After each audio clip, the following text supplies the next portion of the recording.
Actress Heart Evangelista is giving away tablets to students who have online classes amid the COVID-19 pandemic. The wife of Sorsogon Governor Chiz Escudero announced it on Twitter.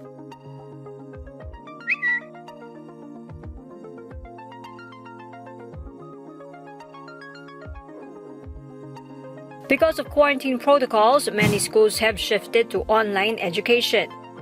The shift has become a challenge for some parents.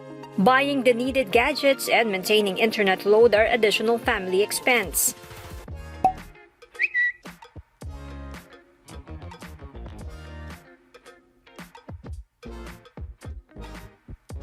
The Politiko wife has been actively giving help to others during the COVID-19 crisis.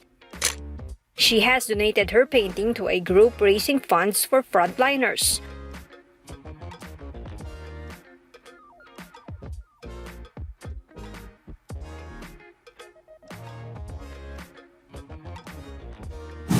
Most of the donations she got have been sent to Sorsogon.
Thank you for watching Politiko TV. Please like and subscribe to our channel for more videos.